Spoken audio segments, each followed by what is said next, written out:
Hi, my name is Gerard Barron, and I am the CEO of the Metals Company. And we are the first company to be moving towards commercialization of picking up these polymetallic nodules, which sit on the bottom of the Pacific Ocean floor. And they happen to contain all of the metals we need to build the EV battery cathodes. And we think we can collect them and turn them into battery materials at a fraction of the environmental and societal impacts compared to land-based alternatives. Gerard, good to see you, sir. I haven't seen you since October. Are you well?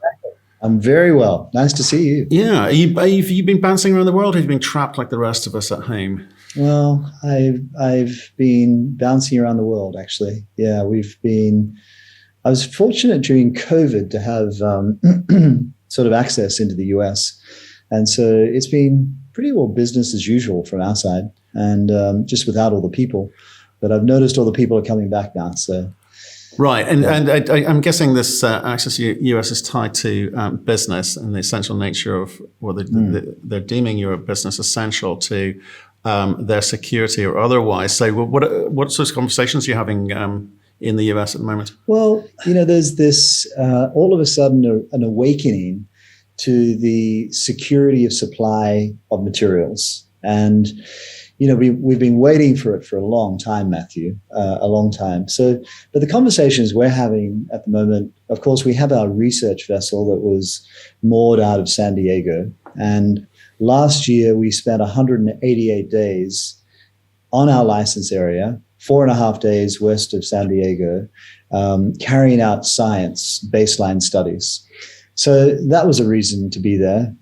I don't go on the expeditions per se because they tend to be away for 6 or 7 weeks, but I like to be there when they go or come back. And also just meeting with a lot of investors, meeting with a lot of senators and government agencies who are now starting to wake up to the importance of battery metals.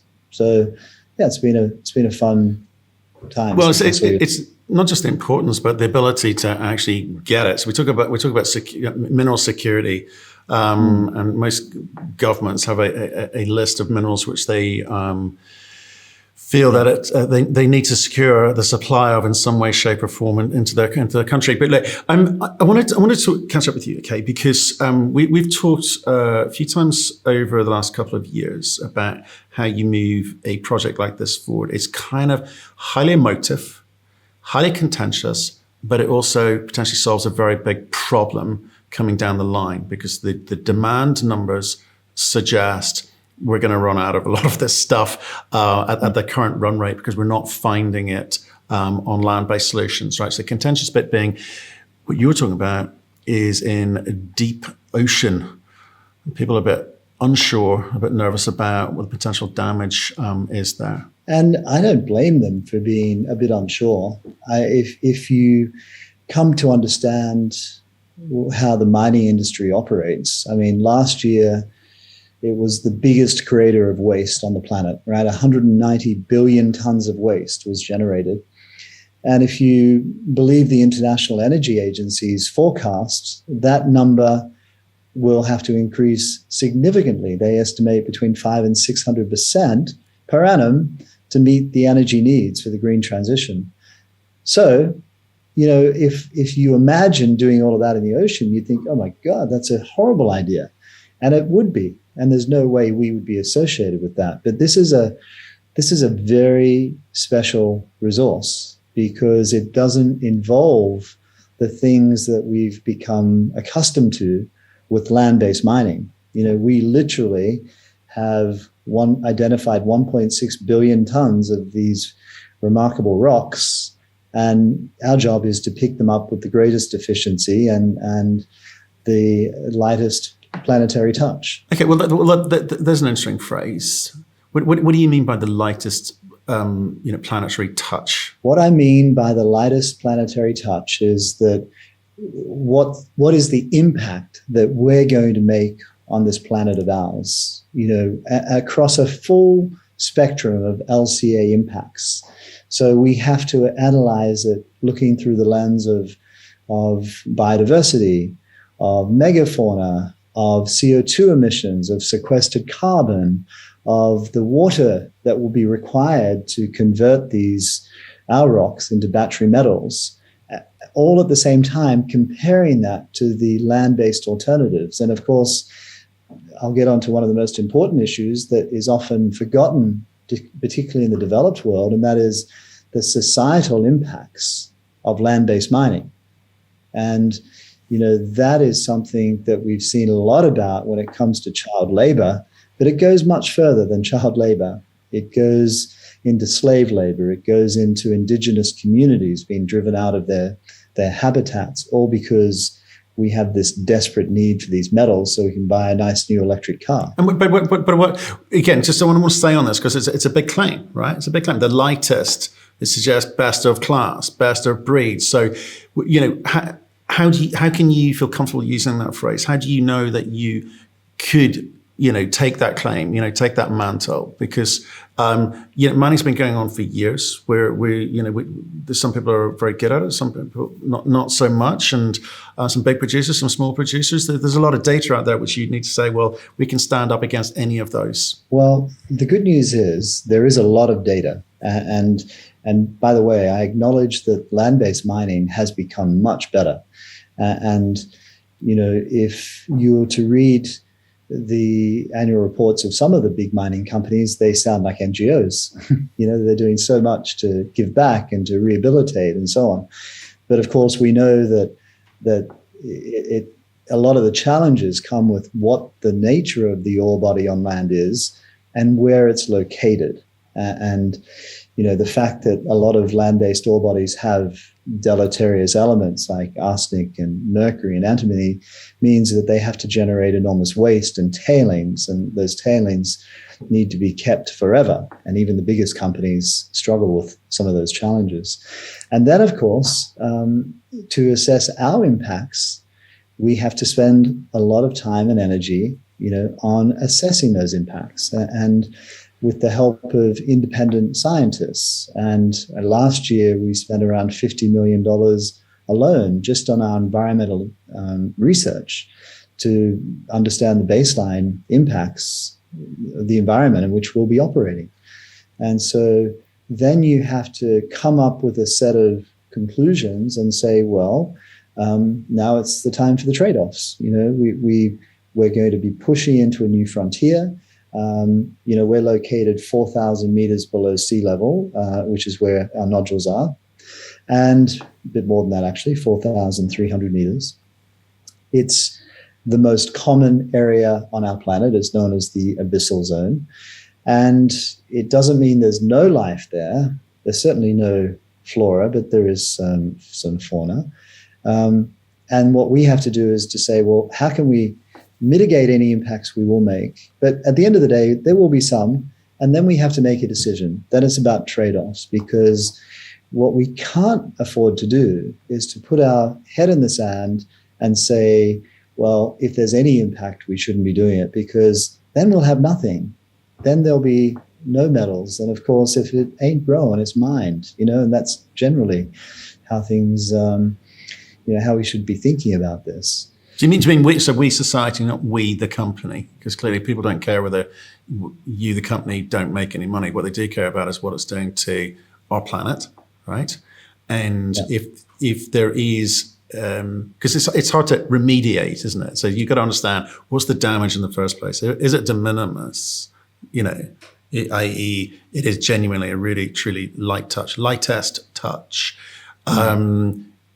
You're right. There's a potential trade-off. The decision needs to be made by society. So, you must be entering those sorts of conversations. If you're talking to senators and the like in the US and all around the world, you're talking to politicians and NGOs and campaigners.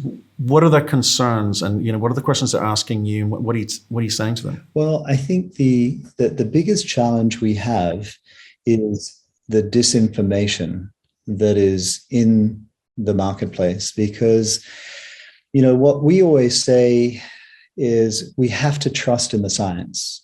Let us carry out the science to provide the answers to the questions, because, many people just have a vehement opposition to progress. many people think that we can recycle or degrowth our way to a better world. And, the problem with whether I could talk all day about the problems with that argument, but of course, the most obvious problem is that the people that it disadvantages most are the disadvantaged, the people that have the least, the 3 billion people on our planet that can't afford a bicycle. And so the disinformation is probably the biggest challenge. And what we say to them is, we've just got to let the science do the talking and work off a factual set of facts and then make some decisions. And I think the decisions point very much in our favor. And of course, our research is now being published in peer-reviewed journals and very, very well-known peer-reviewed journals, which means that they've kind of passed the test of review. And what we've been able to show people is that we can collect these, turn them into battery cathode materials, and reduce CO2 emissions by more than 90% compared to land-based alternatives. That we can reduce tailings to zero, that we can reduce waste to zero, that we can only use a fraction of the amount of water. And so I think for us, it's just about building on that evidence and building and more research, more investment, and then it comes to doing it. And then, of course, the doing is going to be the fun because, that's how exciting. We'll be collecting these rocks from more than 4,000 meters below sea level, turning them into battery metals. We'll be giving society eyes and ears into what we're doing through some of the technology, like our digital twin system, which we use to help be more effective, but we'll also make available to our regulator and impart to civil society. Because, sometimes people say, well, how will we know what you're doing 1,000 miles offshore and 4,000 meters below sea level? We won't have any idea. And it's like, no, it's the opposite. We're going to be giving you eyes and ears to what we're doing. We want everyone to be proud and know where these battery metals come from, because we can measure all of our range of impacts. We can measure all of those things I talked about before. And I think what will happen is that consumers will prefer to buy products made with our battery metals compared to the land-based alternatives because of those range of impacts. Have you had any conversations with OEMs or car manufacturers? Because they're looking for guarantees. They're looking for traceability and culpability for where the commodities used in their cars come from. It's being demanded by their buyers, their users, and their investors, these big funds, now ESG type funds. So have those conversations started? Do they understand what you're trying to do? Absolutely. Yeah, we are talking to many of those companies, and because they understand better than anyone what happens if you can't get the raw materials to build the batteries. And of course, they just had a first-hand experience with chips, right, where they had to close down their factories because they couldn't get hold of these little semiconductor chips. Now, battery metals could be even worse because they're talking about retooling. They're talking about, making big promises to their customers. They're trying to be competitive with people that are leading in the space. And so they're making big commitments to go down this path. But historically, they've been able to push supply challenges off to the supply chain. It's like, we're the car maker, the supply chain will sort that out. But battery metals are different. And so they're now starting to awaken to the facts that, actually, this could be the right alternative to land-based alternatives. And so, because the thing about a lot of land-based ore bodies, when I talk to car companies, is that there are a lot of unknowns that are still coming at them from one way or another. Whether you look at Indonesia or the Philippines or from the Congo, they all have unintended consequences. And sometimes those aren't apparent. And sometimes they come and bite you on the backside. And of course, if you look at some of the, news that is now coming out of where nickel is coming from, you've got chromium 6 plus poisoning really starting to become a topical issue. You've got indigenous tribes that have, barely seen white man being pushed back further and further because we need to get these metals. And so that's a very awkward moment if you're a car maker. And so, we're talking to them, and I'm happy to say the conversations are going well. They're enjoying the fact that we're spending so much money to get answers. Yeah. Because okay, I think it's interesting, because I think once you can persuade industry that what you're doing is responsible, it's green, it's clean, it's lowest waste possible, it's zero carbon, all the things that they want to see. I think it is the biggest signals. It will signal a sea change, pardon the pun, in thinking in the industry. Okay. Well, let us know. I'd love to know more as those conversations evolved, and see some of these battery metals. See how these battery metals take preference, or maybe even command a premium to conventional commodities produced. And we'll see some cars measured in sea horsepower, I suspect. You can patent that. That's yours. Right. So what we're saying is macro. The supply demand numbers tell us that there's a big demand coming, and whatever and growing populations will drive that. Changes to huge infrastructure investment plans. Asia, Europe, and the NES are going to drive that, but so is the automotive sector as well. So we get that. You've explained that the science needs to do the talking. You spent a lot of money so far on the science and letting that do the talking for you. Can we talk about the actual technology that you're hoping to get? Have you settled on something? Remember, we're picking up, I'm assuming these nodules you're not breaking these up. They're just sitting as independent nodules on the seabed. Is that right? Correct. Okay, so you need a technology to get it from 4,300 meters on the seabed up to the surface and then back to shore. What's the solution? Well, the solution is a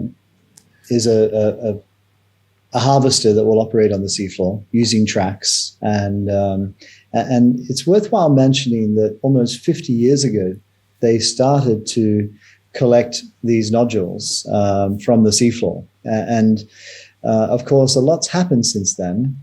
We've had the advantage of technology in the oil and gas industry. You're going to show us a picture, are you? Oh, here we go. I'm actually going to show you a little video, if you allow me. Yeah. And, this is I want to show you this for two reasons. One is just to give you a sense of what the technology is like. And this was actually one of our fellow license holders who were operating in on their license area, and it just shows how you lift these nodules with such a light impact. But the main thing I want to show you is a picture of after the event. Can we go full screen on this? There we go. Lovely. Yeah. So using an engineering principle known as the Coanda effect, it means that we can lift the nodules, and you can see them lying there like golf balls on a driving range, that we can lift the nodules. So we're not going down there to churn up the seafloor. And instead, we're able to lift them with minimal impact. And this company then stopped their machine and took a picture of the area that they just passed over. And, it's literally, that's the impact. It's like a pair of car track tires. And if you were to go and drive down the Atacama Desert, you would make a set of imprints, and if you went back there 10 years later, you'd probably still see your car track tires. And it's quite possible that'll be the same here, but you can see the level of impact is very, very small. And of course, I mentioned before that a lot of the we're spending a lot of money. Last year we spent 188 days at sea on our license area, purely focused on environmental studies. And those studies are going to culminate in our environmental impact statement that will be lodged with our application in around the middle of next year. And we're collaborating with many of the leading universities and Natural History Museum, the National Oceanography Center, to gather the data, the baseline data, all the way through the water columns, from seafloor all the way up to the sea surface. But what we've been able to find, Matthew, is that across a broad range of impacts that we can really lower the set of impacts compared to land-based alternatives. And you can see on this chart where we compare, for example, emissions out of nodules compared to sulfides, laterites, including, the full LCA with sequestered carbon. And so, what we find is that we can produce a ton of nickel for around 3 tons of CO2. Now, in some of those other markets, you're talking about up to 100 and more tons of CO2 for every ton of nickel. Plus, we generate virtually no waste. We only use a fraction of the amount of water. And if you look at that through a much broader lens, what we call a full LCA, which was a study that we funded a couple of years ago. And since that, many other papers have been published as a result. But looking at a full range of impacts is important. And as you can see, we massively compress those impacts across all of the spectrum, apart from we do use more seafloor, of course. But whether you're talking about CO2 emissions, about the amount of flora and fauna that will be impacted, about biomass of any measurement, it comes out in our favor. But there are some, if you don't mind, I'll just say that, there is a well-organized opposition to anything new, and that opposition use a pretty well documented playbook. They've used it against other industries like nuclear and so on, where disinformation is a very important part. Talking about we should have a moratorium until we know more, which of course is nonsense because all of the funding is coming from companies like us. So a moratorium means we go and do something else. And so, we've been pretty used to, that sort of inbound. And we just keep going back to let the science do the talking. And we've already had a strong cadence of publications out around, various parts of our ocean research program. On the left here, you'll see a list of some of the papers and studies that are being prepared now as a result of all of the research we're doing. On the left are some of the papers that we have published, or that we have funded at least, and that have appeared in peer-reviewed journals. So the cadence is really high. And the plume is one example, which if I may, I'll just highlight because, there's a rumors spread that, we'll kick up this plume, which is the sediment dust, if you like. Think of it as if you drive your car down a dirt road. How far will the dust travel? And some people argue it will travel for, thousands of kilometers, will never settle. But the science is proving the opposite of that. And one of the other contractors who were active in the CCZ last year, GSR, released some of their data, which is consistent with ours, which showed when they were running their physical trials, the plume only raised 5 meters above the seafloor and pretty well fully settled around the test area, within 24 hours. And we kind of knew that, right? And so that's one of those things that you've just got to, let the science provide the answers that sometimes the opposition group will build their argument on. And so, so that's kind of how we think about it from an environment perspective. I guess there is one little slide that I always like to just remind people. If you were to think about two ends of a scale, where we're getting our nodules from, which are in this abyssal zone, where there's no plants. There are some organisms living there, of course, but if we measure them as at the introductory measurement level of biomass, there's around 10 grams of them per square meter. But there's no deforestation, there's certainly no child labor, there's no communities to move, and we won't destruct carbon sinks that are stored there. But at the other end of the spectrum, it's where all the growth in nickel production is forecast to come from. It's some of the most biodiverse habitats on our planet, where the biomass is, 30 kilograms per square meter. So, when you think about impacts, it helps to think, well, where do you start? And of course, if we could go to the Atacama Desert and pick up rocks and turn them into battery metals with no waste and no tailings, that would surely be a better outcome than going to our Amazon or our Solwezi to do the same. Yeah, it's interesting that there's such an organized opposition to what you're doing. I mean, that was a heck of a list of vested groups, not just NGOs, it's broader than that, and probably well funded too. And in this day and age, with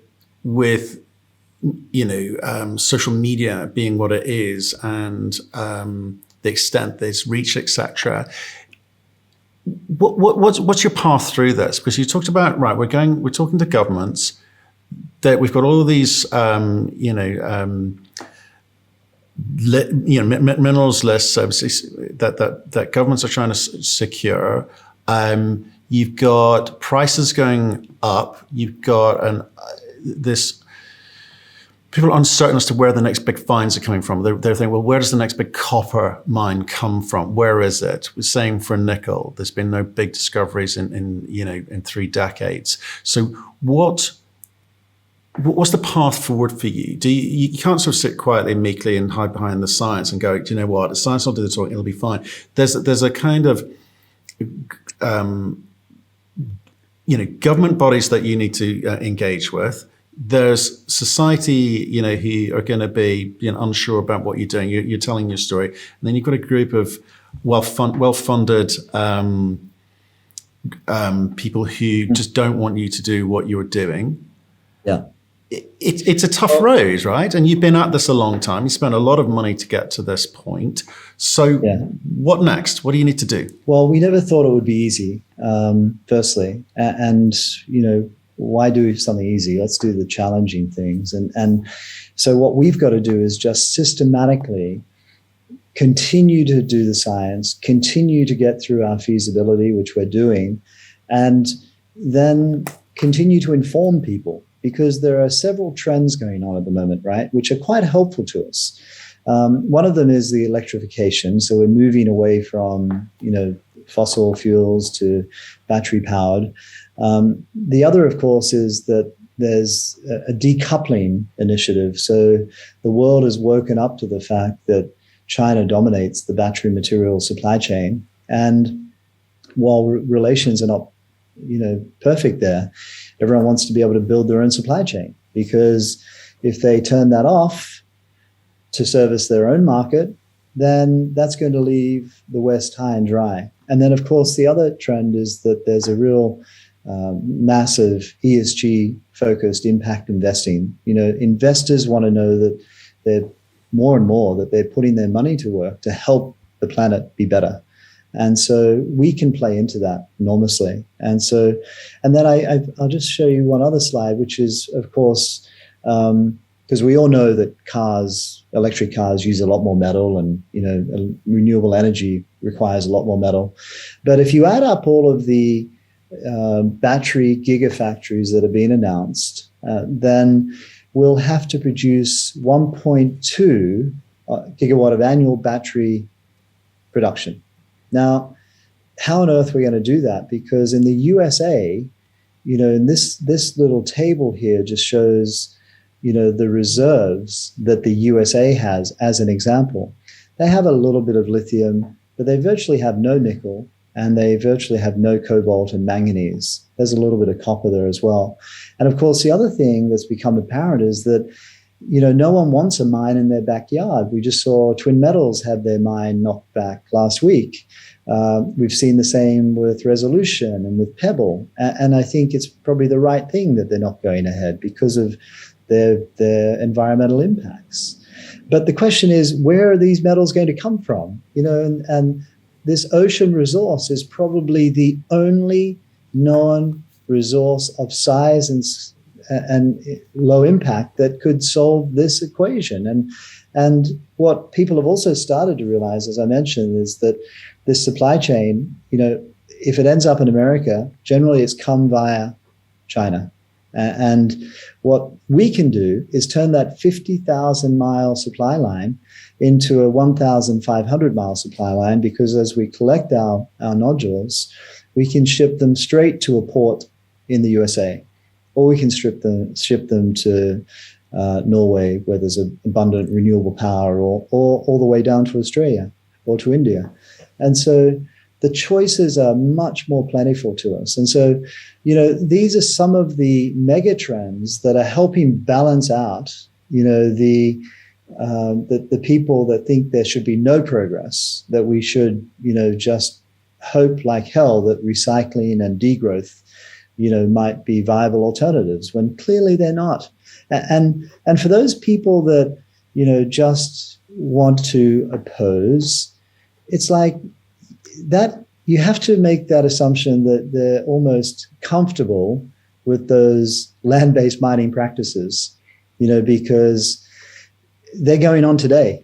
You can't take away those impacts that are happening every day on the land-based mining industry. And I'm sure a lot of those protesters have never actually been to a mine, let alone one in a developing country like Indonesia or the Philippines, where, or the Congo, where the devastation that is happening is just horrible.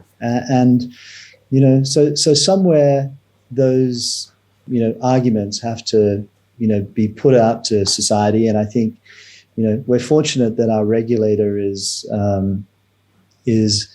made up of 167 countries. It's the International Seabed Authority. And so, of course, that's what some of these land-based ore bodies have struck, that they have come up against local opposition where governments are being, potentially thrown out of power if they approve things or if they don't reverse decisions. And in some cases, that's the right thing to do. But having a regulator that is represented by the sovereign nations of the world, I think is a much safer bet. So this comes back to, I like those two last charts. So when you sort of, it's sort of Elon Musk's line of, first principles, you want the molecules to travel the shortest possible distance as well. And you're describing that there. Wow. But he comes back to this lightest touch phrase of yours. It's like saying, it's happening at the moment. It's sure it's not ideal, and some of the mining practices need to improve, but we've gone beyond that to try and solve the demand problem, and we think we've come up with a way of doing it better than anyone else is doing it at the moment. Is that what you're saying? Yeah. Right. Yeah. Okay. Understood. So that's a really big deal. So what are the barriers to you? Because you're going through these studies, feasibility studies, you're at the end of which you're going to need permits, and you're also going to need permission, and you're going to need permission from investors. They're either going to invest in you or they're not. You're going to need to say to investors, look, we've got the permits in place. It's the right thing to do. Will you invest in our company? Right? It's a kind of it's that final tick is, can you raise the money? So what are the barriers between now and then for you, do you think? Well, a deliberate strategy we deployed was to attract partners who wanted to come with us on this journey. And so today we count Glencore as one of our shareholders. They also have an offtake for some of the nickel and copper. We count Maersk as one of our vendors who've been helping us manage our offshore campaigns. And very importantly, we have a partner in Allseas. Now, Allseas were one of the world's largest pipe layers in the deep ocean. And so, they want to be able to move their industry away from laying pipes for the oil and gas industry into a new industry. And I have a chart here that I'm looking forward to share with you that shows you a little boat that they acquired for us back in February 2020. This was a former drill ship for the oil and gas industry that was worth $700 million back in 2010, which they acquired with some help from us for a lot less than $50 million. And it is perfect to help us get started. And so it's actually getting ready to set sail for its sea trials with the harvester on board. This picture was taken some months ago. We'll release pictures of it soon. But, it's now operating. It has a riser. It has a harvester. It's a boat ready for production. And that boat will end up on our license area in the CCZ later this year. So that's a very exciting development from our perspective, because we'll be able to monitor its impacts. We'll be able to test some engineering work that they've been doing. And also, importantly, we'll be able to finalize our environmental impact report that will be part of our submission. And so, what we have to do is all of those steps as you move through the feasibility. We've already completed our onshore pyrometallurgical pilot plant work. That was completed earlier. And what we've been able to show is that we can turn these nodules into a very attractive manganese silicate product and a matte containing all of the nickel, the copper, and the cobalt. And this matte is proving very attractive to people that make battery cells because it can allow them to bypass some steps that they would otherwise have to take. And of course, the benefit of that is that you get to reduce cost. And as no one better than Tesla has demonstrated, if to build scale, we're going to drive these costs down to make them affordable for people. And so, that's what we're busy doing, Matthew. We're busy showing, proving our pilot mining system. We've already completed the onshore pilot work. We'll be completing the environmental reports. And all of this comes together for our application that will go to the regulator in the middle of next year. And then we expect to have that back as an approval in 2024. And as you can see, that boat is going to be production ready, and there's the opportunity of getting other companies who have these assets in servicing the oil and gas industry who want to be part of a new industry. And so, we're talking to many other strategics who also would like to do something like Allseas did, who would like to help us collect nodules. And so, from that perspective, we'll be collaborating with many, many companies. Okay, and so I'm just staring at this picture. So you've got one of these collector robots, which will go up and down, presumably in straight lines like a lawnmower, picking up these nodules. Is that just because it's the first phase, or one ship has only one robot, or do you scale that up at some point? Because I don't know how much. I get the sort of high density of commodity in the nodules, but it's got to affect the economics if you just got one of these things going up and down. What's the future look like? Sure. Well, even with one of them, it can be the economics are very attractive. But that production vessel that you're looking at there will eventually be able to handle 3 million tons once we put another harvester on board. But for the first year, it'll just manage one harvester. Okay. And so, we figure, from a de-risking perspective, let's just start in a more conservative manner. But of course, those learnings come very fast. Yeah. And, another really interesting point to note between our project and a land-based project is that, putting scale on a land-based project is challenging because you have to build roads and power and ports and railway lines and places for people to live. And that can take billions of dollars and take a lot of years. And then you reach a bottleneck and you have to lay down more infrastructure. Whereas from our perspective, we have to float more ships out there. And, we can be building those ships at the same time or converting those ships at the same time. And then, of course, one ship can be sailing to, because the ship stays there, right? They just offload their cargo. to a transport vessel. And so the ship is always moving at a very slow pace as the harvester is collecting rocks on the seafloor.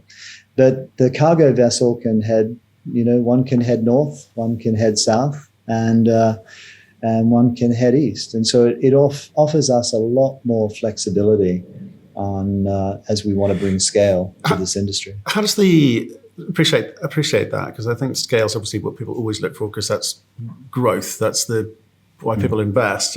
Is how does it go from the seabed, from the collector up to the collection vessel? Through an air riser. Right. So basically, same principle that they used 50 years ago, actually. So it's like a big pipe. They inject compressed air in partway down. The air expands, rises, and creates a vacuum. And so, so it's risers are used, extensively across the oil and gas industry today. Right. And when's the feasibility study looking like completing? Because I guess people will want a sort of sense of the economics, because there's a lot of moving parts. You're going from not just the collection, but also the processing. So it's quite a big vision, and you're trying to capture all of the value along that chain. So can you give us a sense of the timing? Well, we've already released, of course, a very detailed preliminary economic assessment. And so, and there's not a lot of magic to processing these. What our pilot work showed is that they behave very analogously to nickel laterite material when they're in a kiln. And so, that's helpful to us because, of course, there is some infrastructure out there that we could use without needing to rebuild it. So that's good. But we'll continually be releasing, more information as we lodge our application. We have a very good insight into what the economics look like right now, and we released some of that last year in our marketing documents. But in my last quarterly update, I was asked the question, what can we look forward to this year? We've got really clear priorities, and they involve keeping the project on time so that we can submit our application, early Q3 next year. So that's going well. The other is, to show the market how we can develop this project without needing to use all of our own capital. And so that means that over time, we want to see, people operate those ships on a per ton basis in return for a long-term contract. But, I expect this year we'll be able to share some very good news around how we can share that burden with operators. And the same for onshore processing. I'm confident, as I've said earlier, that we will be able to entice partners in to build that processing power using their capital, not ours. And that means that, that will have tremendously positive impacts from an IRR perspective and demonstrate to the market that this isn't going to be straddled with some of the CapEx hurdles that some other projects tend to have. But because the difficulty of this thing, it's a very expensive project to move things forward. Doing anything offshore is expensive, right? And we did involved in the SPAC last year, came off a bit. You've raised some money, proceeds of just under 140 million bucks. You've got commitments to all seas, and people like that to just keep this thing going. So there's, in a sense, timing is really important for you, because otherwise you just have to keep raising capital, dilute shareholders continually. And I think that's not as, and I get where you're at the project, right? I understand where you're at the project, but the feasibility will be a moment for you where people can go, okay, you firmed up on the PEA numbers and you firmed up on the economics. We know who the potential strategic partners could be in terms of being ability to use their balance sheet to move this project forward, get closer to the point where you can get permits in place and actually can start, moving towards a monetary event, whatever shape or form that takes. So time is critical for you. Are you conscious of that? Or are you concerned about that? Or do you think, do you know what, we've got enough partners here supporting what we do that we're confident in our ability to move this thing forward? Well, I'm a naturally paranoid sort of person, so I'm always conscious of it. I think the other thing for investors is that I'm also a significant shareholder, so I understand the impact of dilution. And so, I am very, very, cautious with the money that we have, but I also know that we need to keep time to the plan because, slippages in time are very expensive for companies at our phase of development. And the other thing, when you mention about how capital intensive it is to do things in the ocean, if we go back to the example I gave of that drill ship, $700 million, thank you, oil and gas industry, which we will have operating for, by the time all the modifications are done, a fraction of that number. And so, there are benefits that we're gaining by, the oil and gas industry, shrinking. And so we think we can actually be very, very capital efficient. And of course, that mega trend I talked about before about decoupling from the East and West means that there is capital available to us. There are government incentives available to us that entice us to locate our processing in one jurisdiction rather than another. And, you can expect us to be fully exploiting those opportunities as we go along. So, I've always told our shareholders that we have a capital light approach, that we own the resource and the licenses, and our job is to get that permitted. We also want to have direct relationships with consumer-facing brands, the eventual customers. But the parts in the middle, we will, whether it's the collection, the shipping, or the processing, we will have lots of partnerships. We will have lots of other companies' capital. Let's just look at the offshore oil and gas industry. They're used to operating these very expensive large boats in return for long-term contracts. And that's where we want to head. Our plan is to never, ever own a boat. That is stated plan. And I can't see anything that will ever change that because there are better people at doing that than us. Our magic is to identify the resource, get it through the permitting process, and then to build a brand around low impact ocean metals, such that, but the bits in the middle, there are better people with better balance sheets and, that want to be in this industry as well, that want to be in the battery materials supply chain. Gerard, appreciate the update today. Nice to be reminded of the story and how you're moving it forward. I'd love it if you can come on and maybe dig into the weeds a little bit on each of the different aspects of the company. We sort of touched on them today, but maybe we get great for people to understand better the detail and the planning, and maybe some of the people involved in each of those. Not least of all how the strategic partners are working with you. So appreciate your time today. See you soon. Maybe I'll bring one or two of my colleagues next time as well. Your viewers will be getting sick of me, Matthew. Okay, take care.